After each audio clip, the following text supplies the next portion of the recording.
A female SEAL and her dog discovered an abandoned helicopter, the secret inside. Was buried for years. Dawn crept slowly through the canopy of the Northern California wilderness, laying soft light over a thick carpet of moss and stone. The trees here were ancient, tall enough to blot out most of the sky, their roots tangled deep into a land that rarely gave up its secrets. The morning fog hadn't lifted. It clung to everything, branches, boots, even breath, as if the forest itself was reluctant to let the new day begin. Lieutenant Claire Redmond moved in silence, every step deliberate, practiced. Her eyes scanned ahead while her ears stayed tuned to the cadence of the wilderness.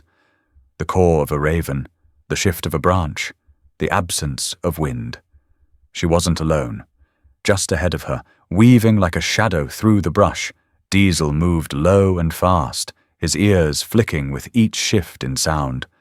The Belgian Malinois was all lean muscle and intent focus, the kind of canine partner who read Claire's body language better than any human ever had. They were supposed to be here for routine navigation training. No contact, no threat assessment. Just a 3-day wilderness maneuver for recalibration and quiet. Claire had even turned off her encrypted line by choice, letting the stillness settle into her bones. But as Diesel came to a sudden halt on the ridgeline above a steep ravine, every hair on the back of her neck lifted. Claire dropped to a knee beside him. Diesel didn't move. His body was frozen, nose forward, tail still. The only sound between them was the slow rhythm of their breathing. "What is it, boy?" She whispered, but Diesel didn't look at her. She followed his gaze, and saw it.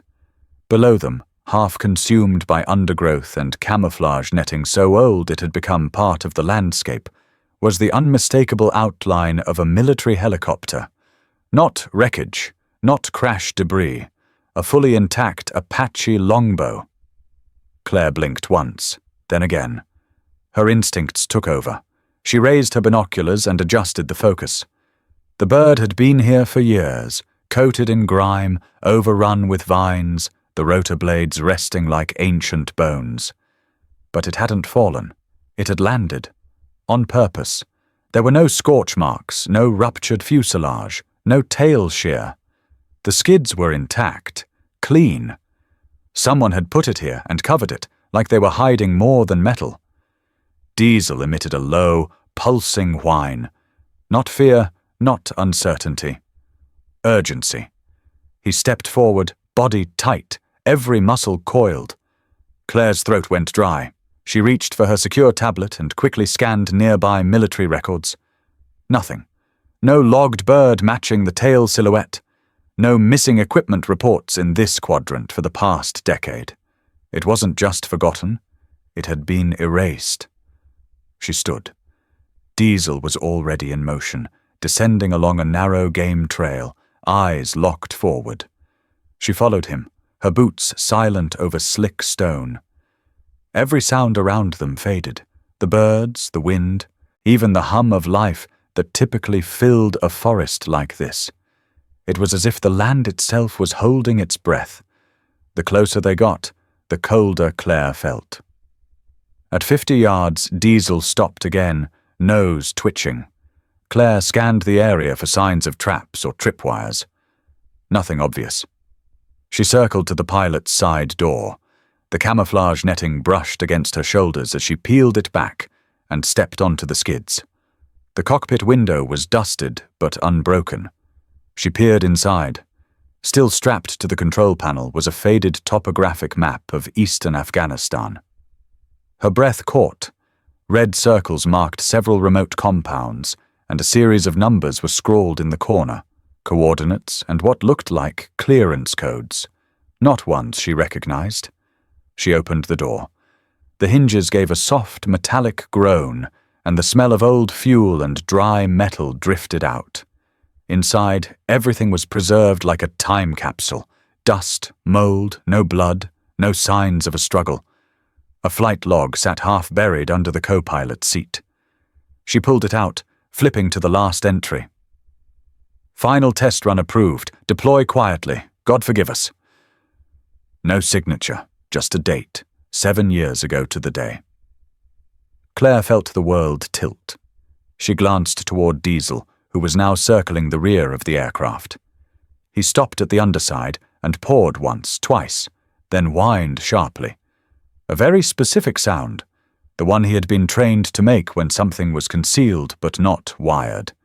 It meant safe to approach, but urgent. Claire dropped to her knees beside him and ran her hands along the paneling. One section felt slightly warmer than the rest.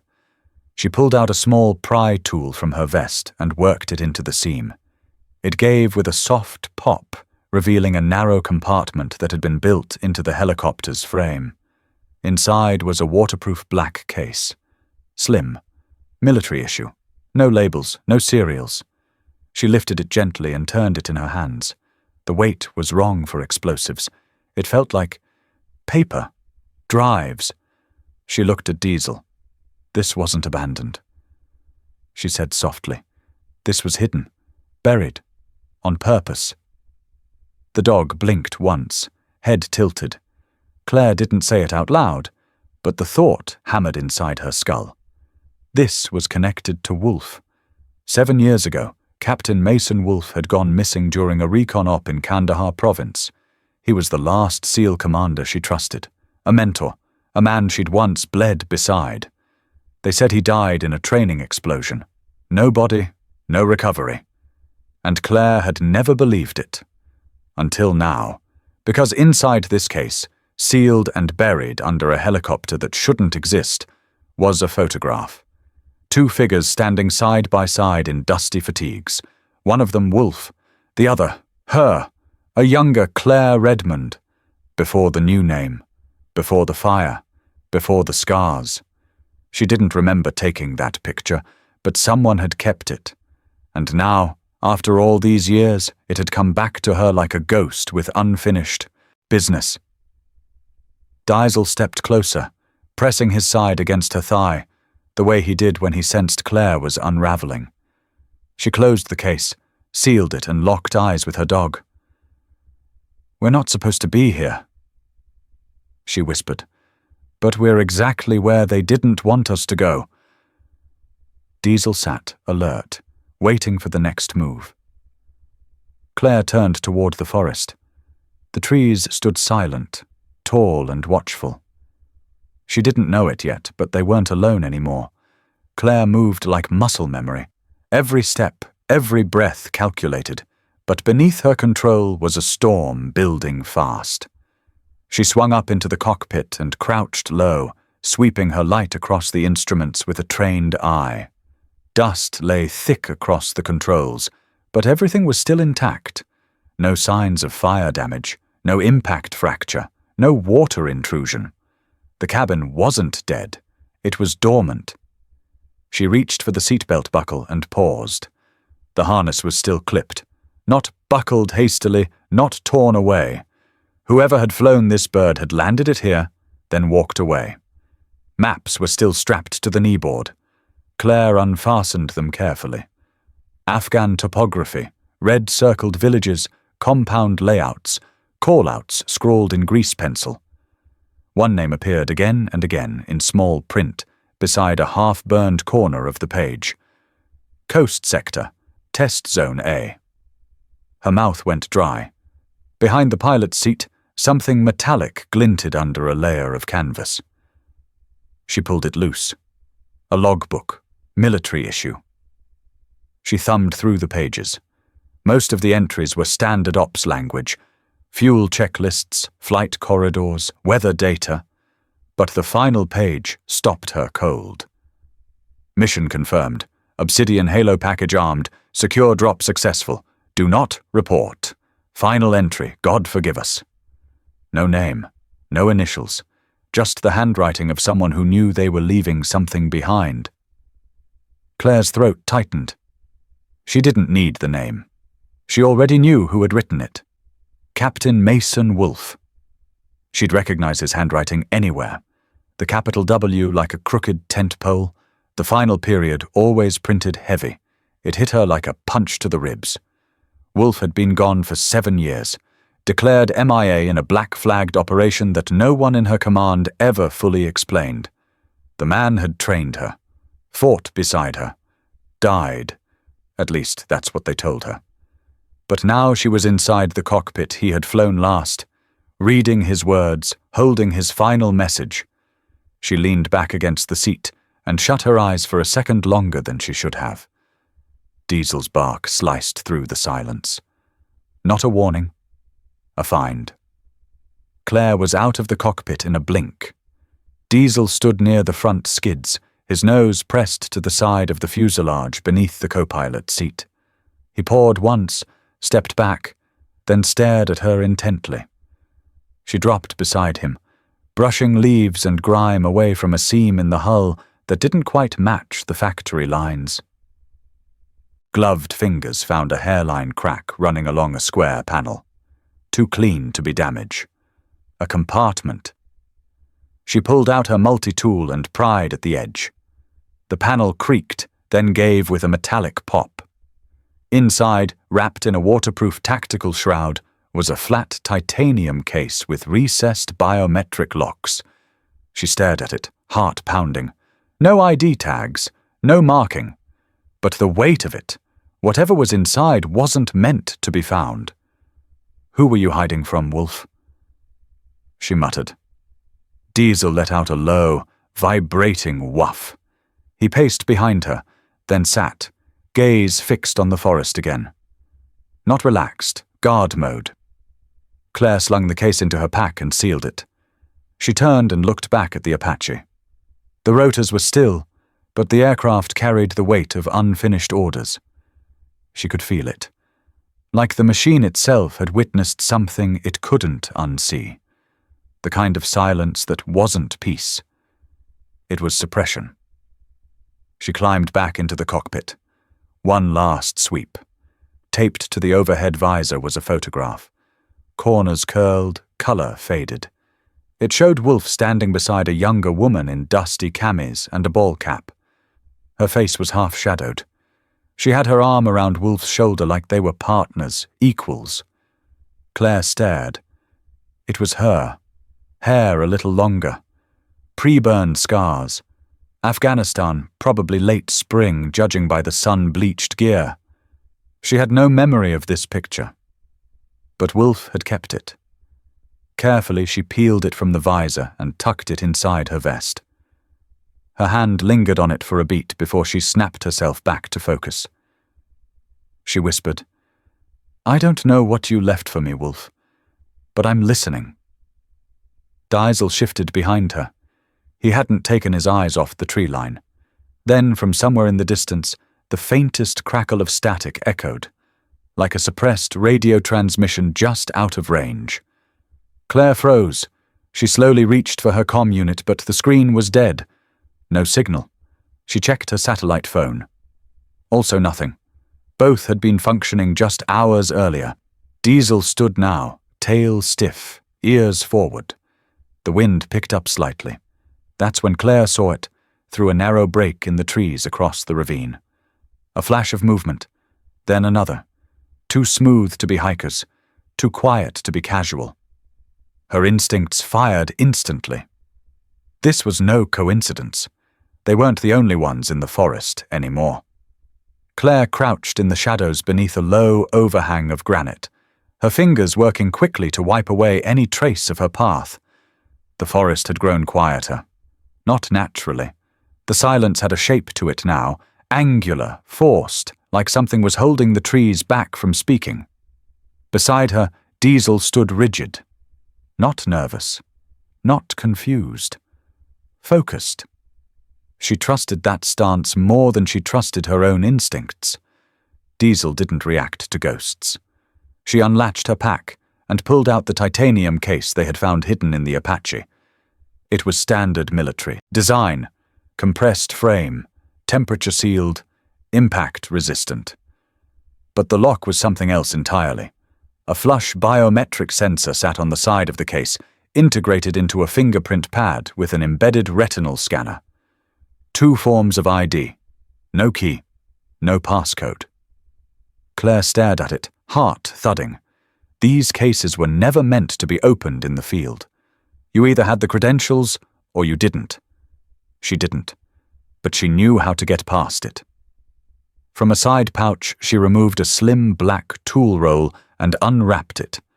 Inside were a dozen fine-tuned picks, data jacks, a portable reader, and one modified thermal scaler, gear that didn't officially exist and never left classified armories.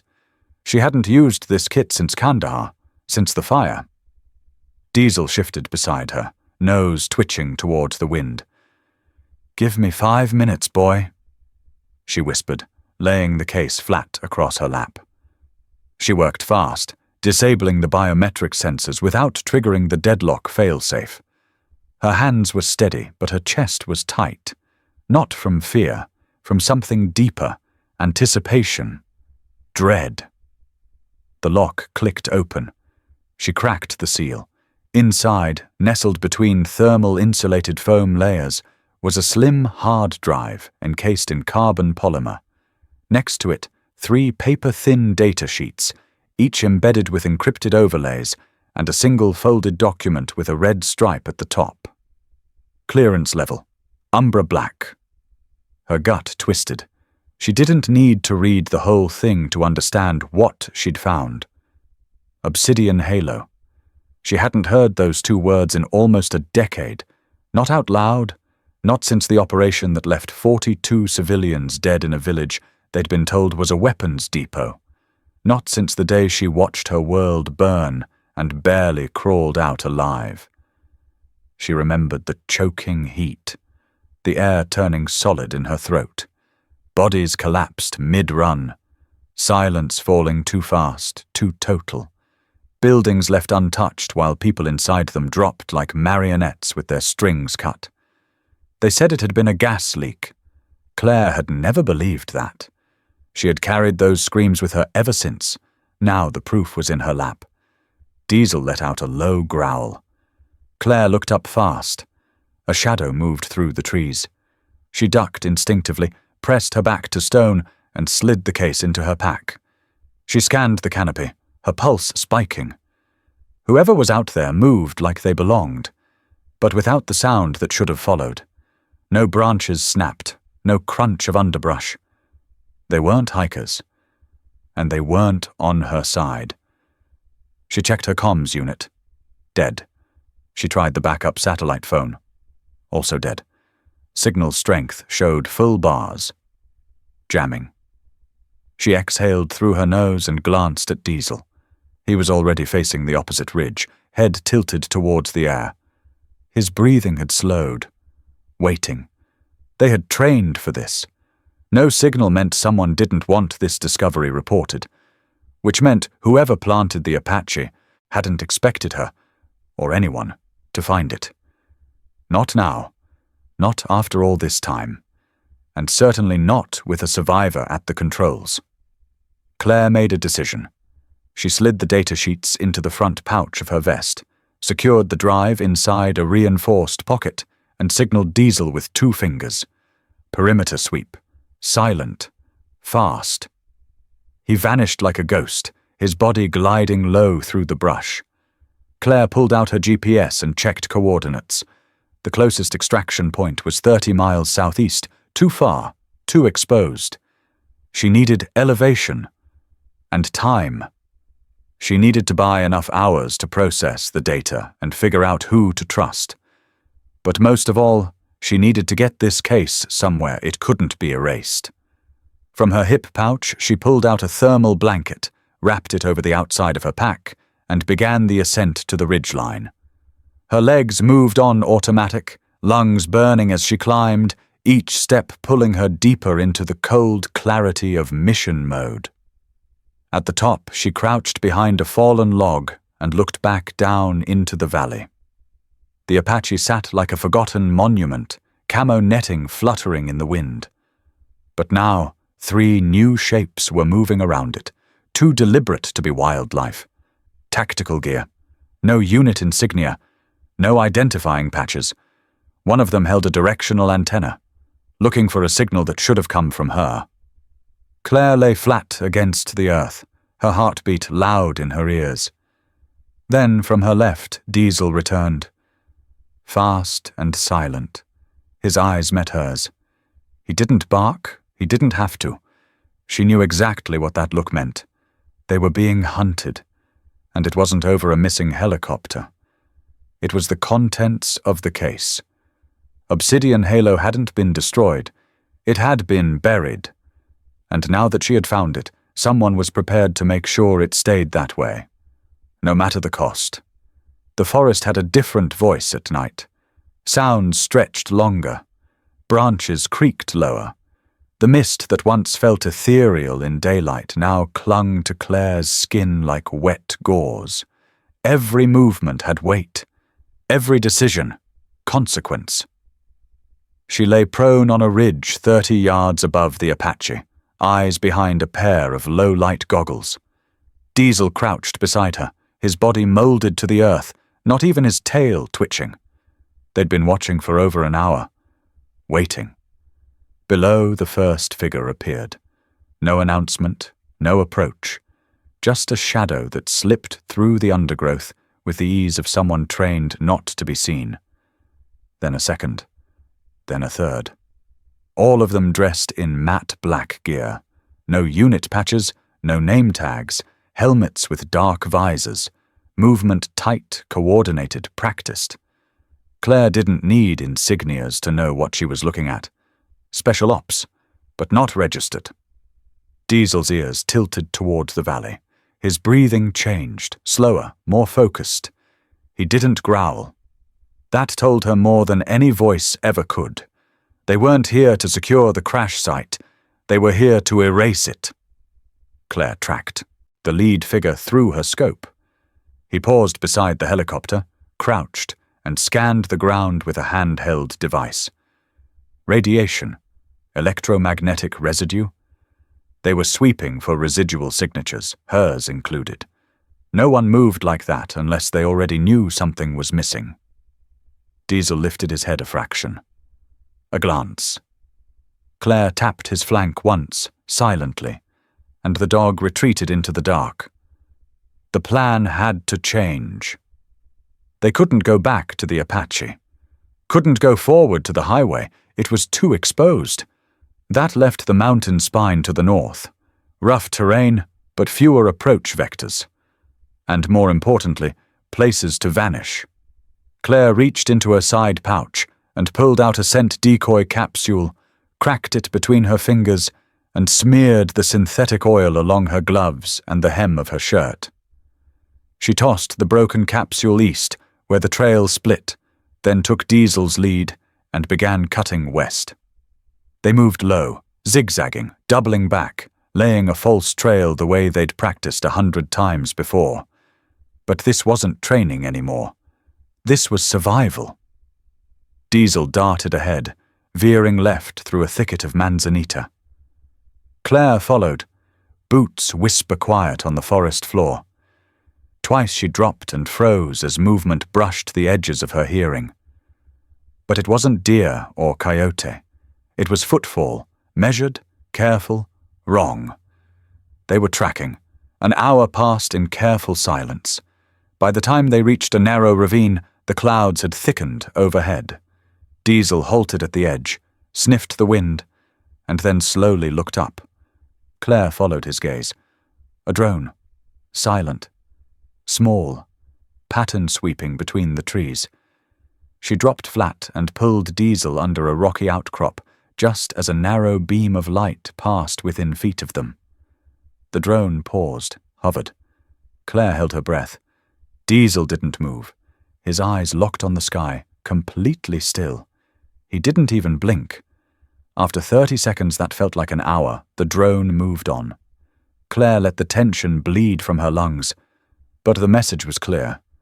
Whoever was out there wasn't improvising. This was a search pattern. Professional. The kind you used when you already knew who you were hunting. Claire rested her forehead against Diesel's shoulder. "They're not looking for the helicopter anymore," she murmured. "They're looking for us." Diesel shifted, barely, enough to make eye contact. They understood each other. From here, they would move blind. No signal, no GPS, no comms, only memory, instinct, and trust. Claire ran her hand along Diesel's side, feeling the shape of the vest she'd fitted earlier, lightweight, reinforced, with hidden pockets. One of those pockets now carried a duplicate of the data sheets from the case, just in case. She paused, thought again, then quietly removed the flash drive from her vest and slid it into Diesel's backup pouch, secured it, double-checked the latch. Plan B, she whispered. If something happened to her, Diesel would keep going. He knew who to find, where to go. They had rehearsed it years ago, never expecting they'd need it for real. Claire looked back toward the ridge. Shadows moved in pairs now, searching. They weren't just here to recover data. They were here to eliminate variables. And Claire Redmond had just become a very inconvenient variable. But what they didn't account for was this. She wasn't alone. And Diesel didn't miss. He didn't panic. Didn't forget. Didn't run without purpose. Dogs don't lie. They remember everything. And if needed, they finish the mission. The storm broke just before dawn. Rain fell in cold, uneven sheets, soaking through layers of brush and soil, blanketing the forest in a low, bone-deep chill. Claire crouched beneath a rock overhang, her hands numb, her breath visible in short bursts. Diesel lay beside her, pressed close, his coat damp but his eyes sharp. He hadn't rested. Neither had she. The titanium case sat on the ground between them. She had been holding off, waiting for safer ground. But there was no safe ground now. The men in black had narrowed the perimeter. Their search had a pattern, and she knew enough about patterns to recognize when time was running out. She wiped the case dry, flipped open the latch, and pulled out the hardened drive. Her tablet's battery was low. She powered it up, bypassed the encryption with a hardware bridge, and linked the data port. Diesel lifted his head, ears twitching as the screen flickered to life. It loaded fast. A folder titled Confidential, OH Final Report. Below it, one file, video format, no label, no date. She tapped play. The screen illuminated her face in a pale blue glow, the storm outside muffled by stone. The video began. The frame was shaky at first, handheld. Then it steadied as the figure leaned into focus. Captain Mason Wolfe. He looked older than she remembered, tired in a way no rank or uniform could hide. His eyes, always the clearest part of him, were bloodshot and sunken. His voice, when it came, was quiet, measured. "If you're watching this," he said, "then I failed." Claire froze. Diesel shifted closer. Wolfe continued. The project was real. Obsidian Halo wasn't just a concept on paper, it went active. They didn't call it a test when they deployed it. They called it a live field validation. A controlled field event in a village outside Coast. Civilian population estimated at 67. We confirmed 42 dead. None of them armed.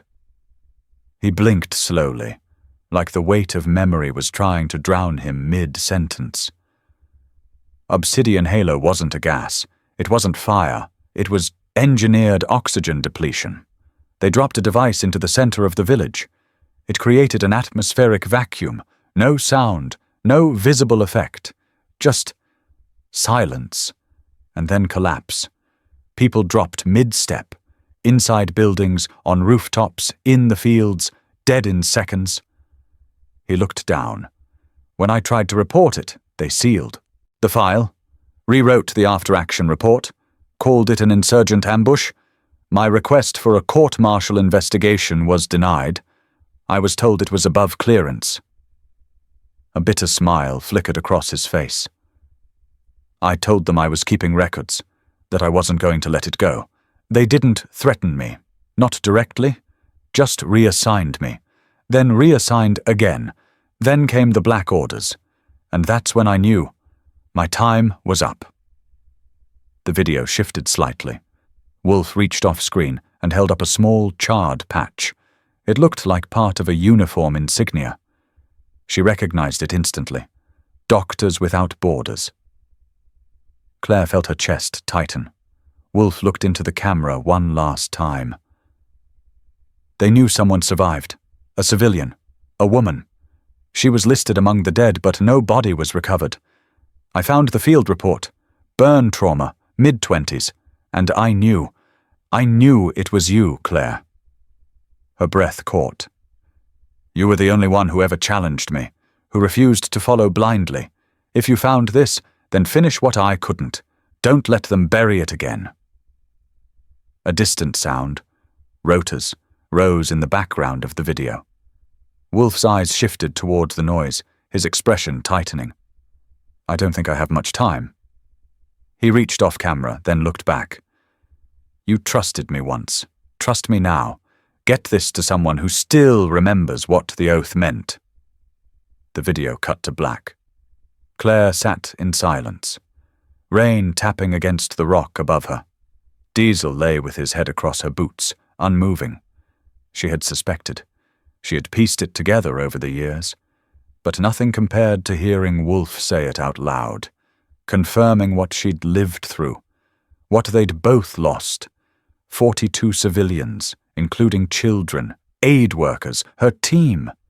And Wolf had died trying to tell the truth. The drive in her hand felt heavier than steel. Diesel nudged her elbow gently, his eyes searching hers. She looked down at him and whispered, "He was right." Her voice cracked. "I was there." Diesel didn't move. He simply watched, steady and silent. Claire pulled the drive, sealed it in a waterproof pouch, and tucked it inside Diesel's vest, into the same compartment they'd prepped for critical intel. A cold certainty spread through her limbs. This wasn't about surviving anymore. It was about finishing what Wolf started, what she had once tried to forget. But the truth doesn't stay buried. Not forever. She looked toward the tree line. There would be more men out there. More silence. More false reports. But she had Diesel. And Diesel didn't lie. She rose. The past was no longer behind her. It was the mission now.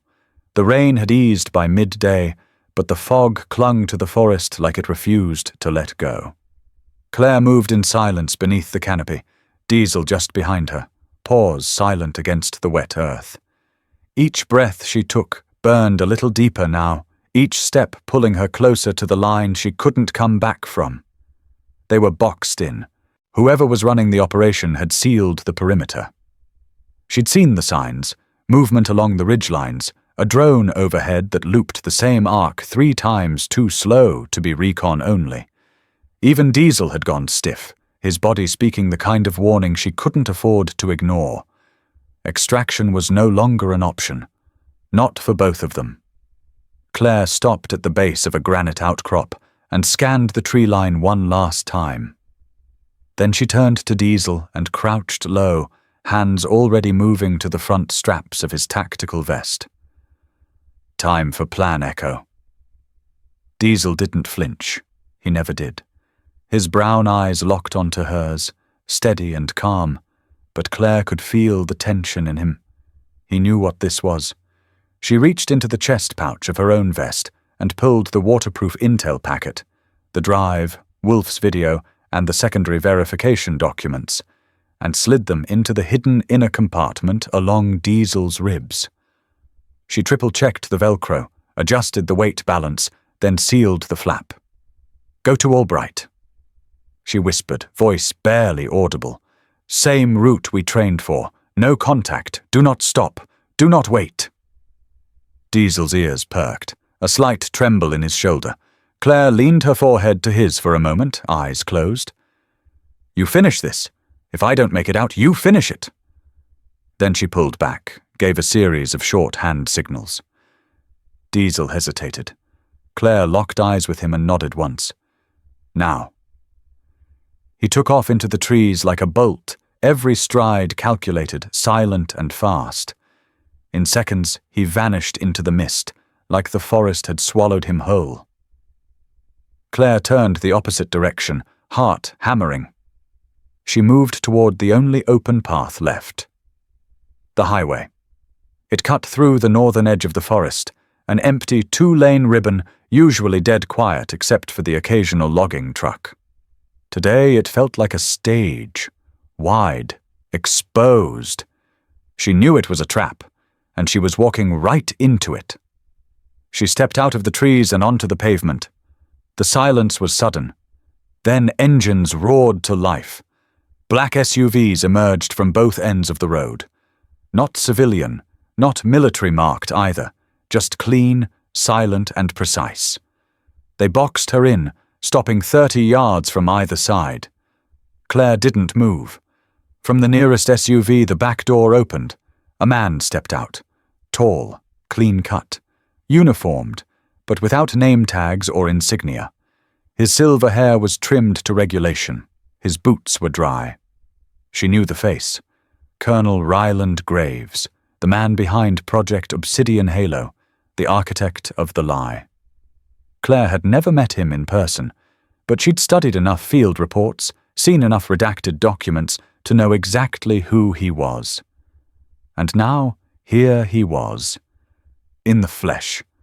He walked toward her slowly, hands visible, calm. "Well," he said, voice smooth. "Lieutenant Claire Redmond. Or do you prefer your old name?" Claire didn't answer. Graves stopped 10 feet from her. "I have to admit, you got farther than I expected. Mason always said you were persistent, stubborn even." "You killed him." Graves shrugged. Wolf made choices. He knew the cost of disloyalty. He wasn't disloyal. He was honorable. That's one word for it. Graves said. Another word might be naive. He thought the truth mattered more than the mission. It does. Graves smiled. Still playing soldier. I respect that. But let's not pretend this ends any other way. You have something that belongs to me. Claire raised her hands, palms open. You mean the files I destroyed? Graves tilted his head slightly. Nice try. Claire took one step back, angling her body just enough to shift the conversation, to buy time. They're gone. Burned? You're wasting your time? Graves looked past her, toward the tree line where Diesel had vanished.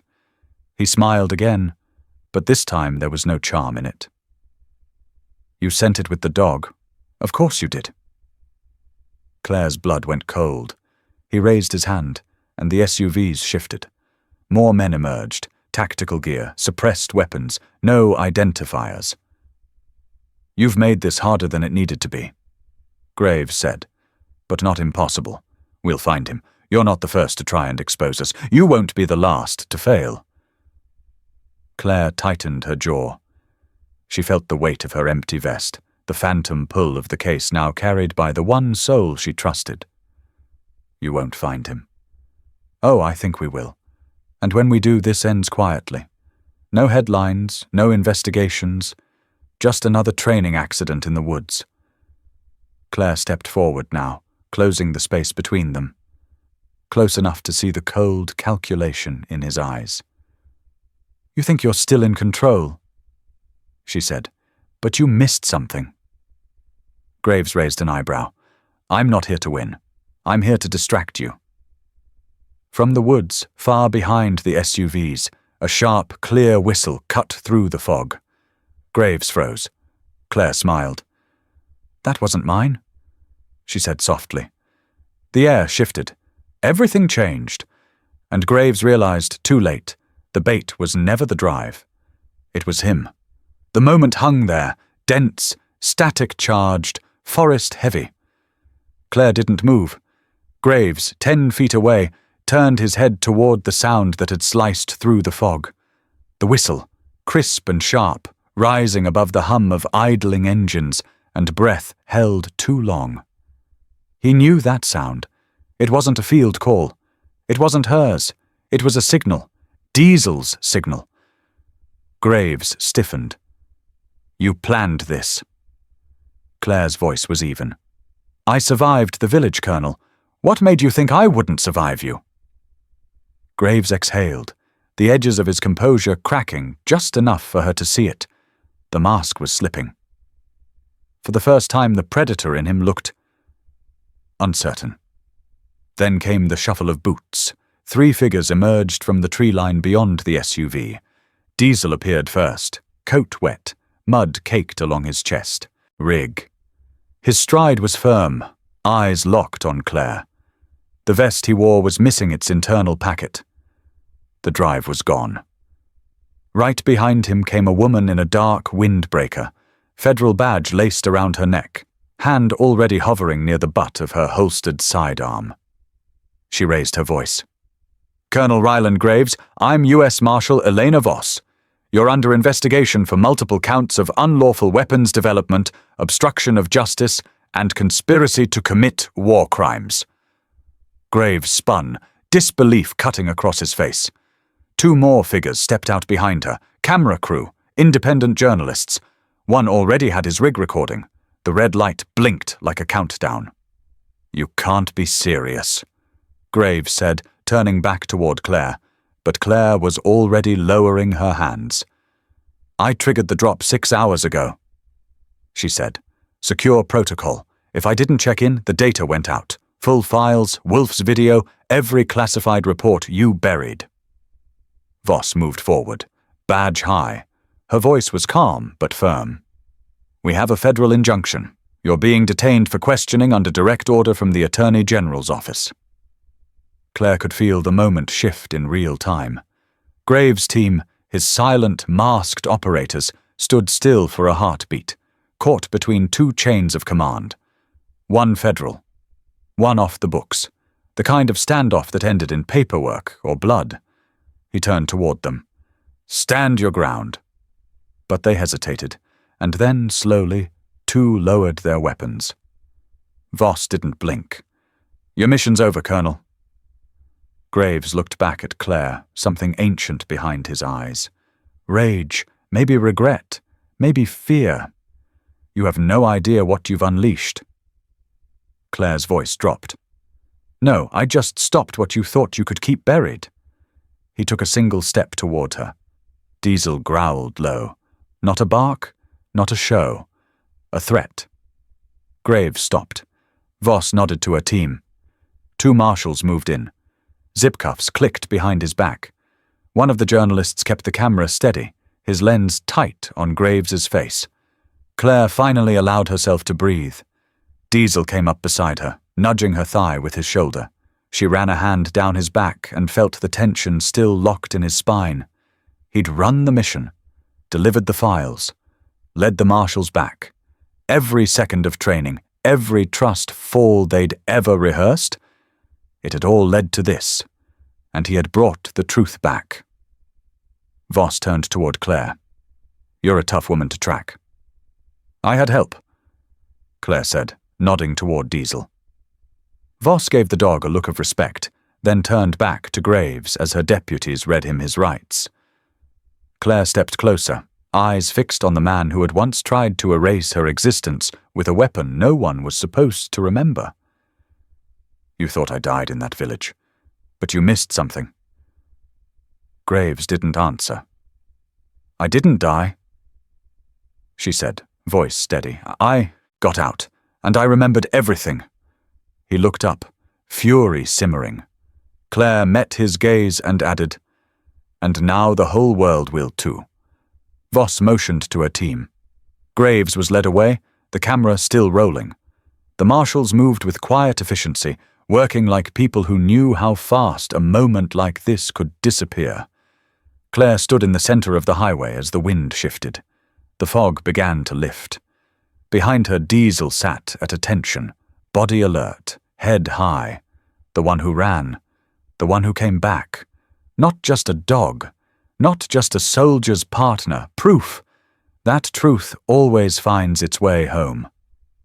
The wind rolled gently across the hillside at Arlington, carrying with it the quiet rustle of flags and the distant call of a lone bugle. Rows of white markers stretched in silent symmetry, the names etched into stone, bearing witness to stories most would never fully know. Claire stood beneath a slate-grey sky, her dress uniform pressed and precise, the restored insignia on her shoulder glinting faintly in the light. It still didn't feel real.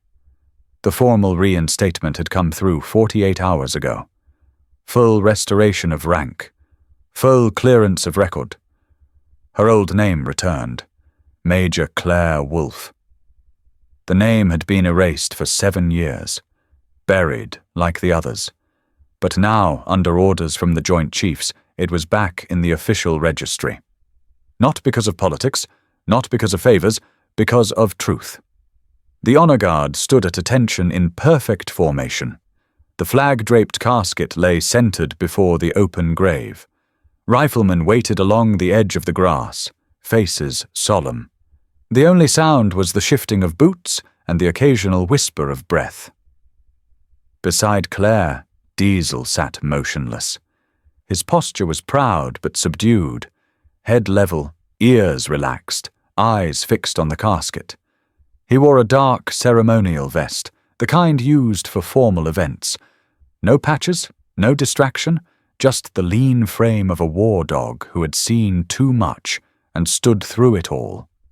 Across the circle, high-ranking officials gathered quietly, flanked by federal marshals and military oversight observers. Admiral Emily Lockridge, who had personally approved Claire's reinstatement, stood with her hands folded behind her back.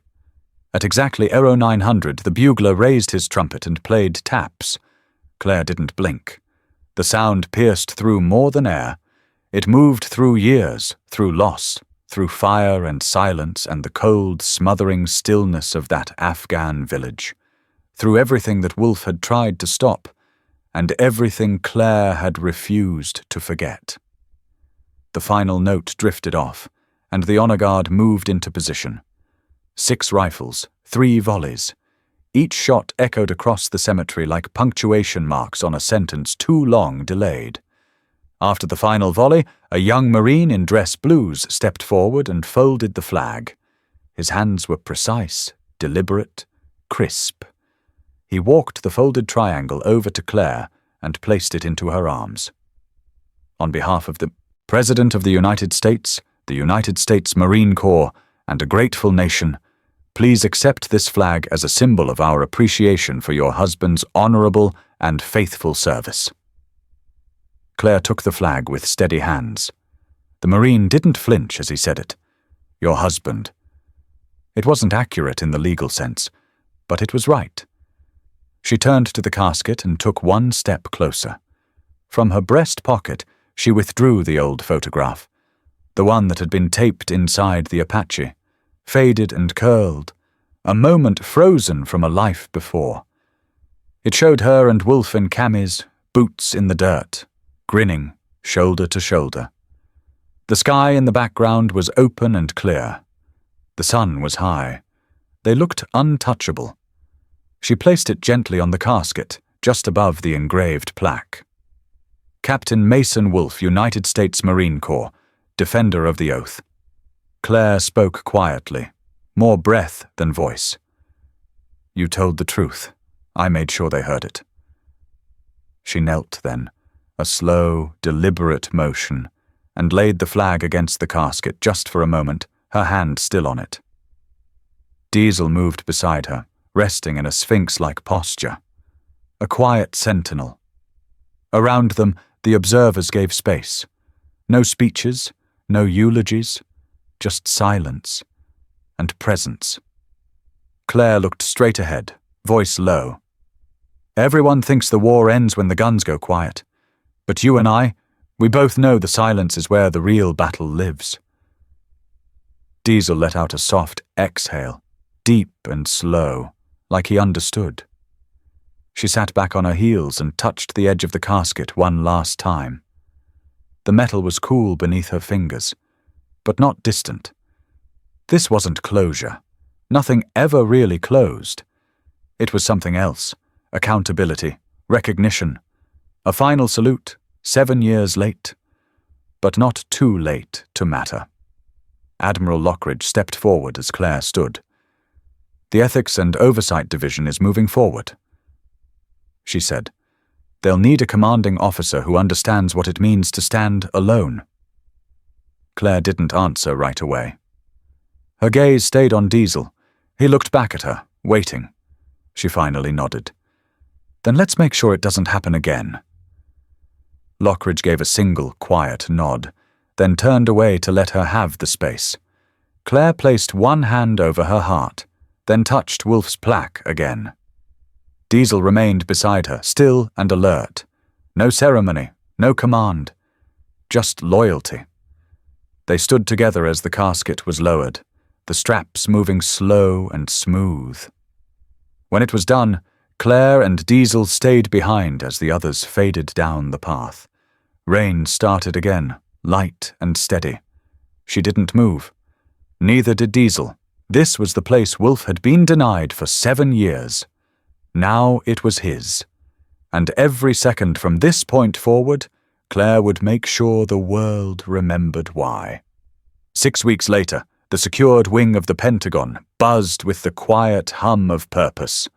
Behind a thick, magnetically sealed glass door, etched with a barely visible crest, an interlocking triangle overlaid with a single line of Latin script. Veritas Vigilat, the newest division of U.S. military oversight, had gone operational. Project Halo. The name had been Claire's idea, a nod to the classified program that nearly destroyed everything. Now it would stand for something else entirely. Not a weapon. A warning. A watchlight. She moved through the glass corridor with a quiet presence, boots soft on polished concrete. Diesel walked beside her without a leash, his nails tapping faintly in rhythm with her steps. His official title on the internal memo read, Canine Liaison and Morale Asset. But to the team, he was something more than a symbol. He was proof. That loyalty had survived where systems had failed. Claire paused at the end of the hall and took in the operations room. It wasn't large, but it was sharp. 3 analysts worked at elevated workstations, scanning feeds and encrypted files flagged for investigation. 2 legal officers cross-referenced policy loopholes in a back briefing bay. A former field investigator from the Inspector General's office, a woman named Captain Ash Meza, paced through a checklist, her sharp eyes catching errors before they formed. They were lean, purpose-built, and answerable only to civilian oversight. Claire stepped into the center of the room and cleared her throat. Conversations stilled. I want full reporting on Operation Warden Cross, she said. There's a file discrepancy out of Djibouti I don't like. A hand went up. Sergeant Liu, Data Integrity Specialist. There's redaction across multiple agencies. Looks like 3 versions of the same strike report. Claire's jaw tightened. Start with the earliest. Uncover what got scrubbed. Liu nodded, already moving. Across the room, someone said quietly, She doesn't waste time, does she? Diesel's ears twitched, but he didn't turn his head. Claire almost smiled. Since the day of the burial, the tide had shifted quickly. The release of Obsidian Halo's full record had sent shockwaves through every intelligence and military oversight committee. 8 senior officers had been indicted. 2 private defense contractors were facing federal charges. Graves was in a sealed unit awaiting tribunal. It wasn't perfect. It never would be. But it was movement. The president had signed the executive order authorizing Project Halo just days after the investigation reached the Senate floor. Claire was named director within the week. Her only condition: full independence, no chain of command interference, and unrestricted subpoena power across all branches of the armed forces. She was tired of shadows. Halo would shine a light. Outside the operations bay, the sun crept through slats in the reinforced glass. Claire walked toward her office, Diesel falling into step without command. Inside, the space was spare. No medals, no ceremony. Just a heavy desk, a secure terminal, a photograph of Wolf placed unobtrusively near the corner. She sat, powered up the screen, and opened a fresh case file. Title: Project Willowgate, Anomalous Operations in Southeast Asia. Initial review suggested standard counterinsurgency, but the thermal data from the region didn't match, and one name in the chain of custody raised a red flag. A name that had appeared once before, buried in Obsidian Halo's appendix. Claire leaned back slightly, fingers steepled, eyes scanning the report. "Looks like we're not done yet," she murmured.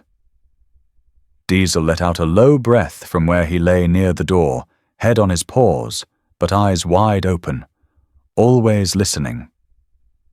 A knock at the frame pulled her attention. Captain Mesa stood just inside the threshold, crisp as ever. "Briefing room's ready. You want to lead it?" Claire stood. "Let's give them something to believe in." She stepped out of the office and into the heart of the division. Her people looked up, eyes tracking her like compass needles to north, not out of deference, out of clarity. They knew what she'd survived, what Diesel had carried, what Wolf had died to expose, and now they followed her not because they had to, but because someone finally was drawing a line that couldn't be crossed again. At the end of the hallway, Diesel stopped, sat. Claire turned, one hand on the doorframe. "You coming?" He looked at her a long second, then stood, shook the stiffness from his legs, and followed her in. Project Halo was officially in session. And this time, they weren't cleaning up after the truth. They were hunting it. 6 months later, the winter sunlight filtered through the reinforced windows of the Project Halo command suite. It was quiet inside, efficient, not sterile. The hum of the building's systems, the faint buzz of encrypted terminals, and the occasional turning of a report page were the only sounds that filled the space. Claire sat at her desk, back straight, hands folded over a new file. Her nameplate, now engraved simply Director Wolf, rested at the edge of the glass surface, next to a black and white photo of a dog curled beside a casket. The folded flag in the image barely rippled, held down by the weight of memory. Diesel lay at her feet, head on his paws, ears flicking with the soft rhythm of her breath. The file cover bore a red stripe across the top.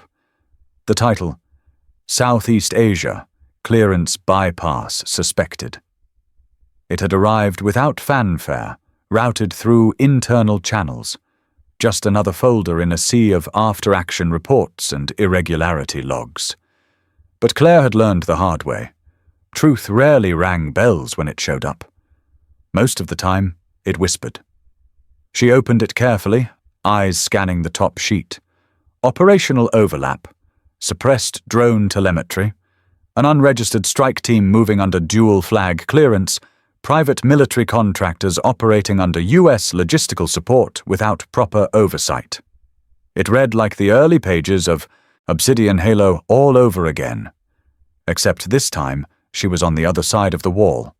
She turned to the wall-mounted screen and activated the mission board.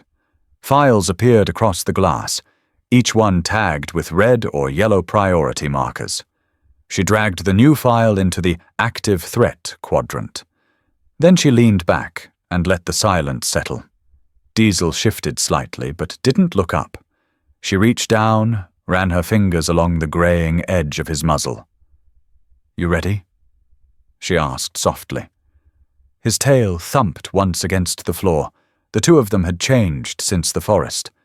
Claire still carried the scars, some visible, some buried deeper than any enemy had ever reached.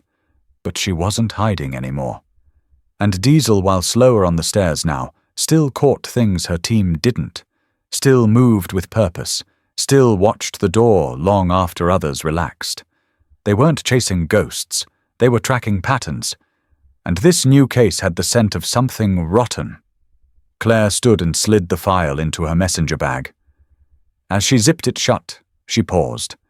Her fingers brushed over the rough corner of an old photograph inside the side pocket. The picture she'd placed on Wolf's casket had been copied, one last backup stored in her bag's lining, protected under laminate and time. Wolf's smile. Her younger self beside him. The dry earth of Afghanistan beneath their boots. It wasn't about remembering anymore. It was about doing something with the memory. She reached down and gave Diesel a gentle pat. "We're not done." He stood slowly, stretched, and came to heel like the soldier he had always been. Claire walked toward the briefing room where her new task force waited. The doors opened without a sound. She stepped inside. The team looked up. Captain Mazer gave her a nod. Liu already had the projector warmed up. Claire held the new file in the air. "Fresh heat, unauthorized ops in Laos, civilian footprint too clean, 3 names I don't like." The lights dimmed. Diesel lay at the side of the room, eyes open, not moving. Claire's voice stayed steady. "We dig until we find what they don't want logged." The team took notes. No one asked why, no one hesitated. The meeting moved forward, precise and efficient. But under it all, the knowledge sat heavy. Every truth they found was another delay of the next wound. And still, they searched. Hours later, when the building had emptied and the glow of her screen cast long shadows on the walls, Claire sat alone. Outside, the city breathed under a silver dusk. Somewhere far from this room, someone else was making a choice. To hide something. To justify a shortcut. To trade lives for math. Claire reached for the mug on her desk, half full and cooling, then looked down at Diesel, who had fallen asleep by her feet, ears still halfway alert. She took a long breath, then said, half to herself, half to him, "What's your story with a loyal pet?" Her voice echoed just enough in the room to settle like a promise. Diesel didn't respond. He didn't need to. He was there when Wolf died. He was there when the lies came unraveled. He would be there when the next truth rose from the shadows. Always at her side, always watching the door. Because some partners carry you through war, and some carry you through what comes after. If you've ever had a dog who stayed when others ran, who waited when you were broken, who never once asked why, then you already know the answer. And if this story moved you, share it. Support the channel. Support the stories of those who serve in silence, 2-legged and 4, because their stories deserve to be remembered, especially the ones who never left your side.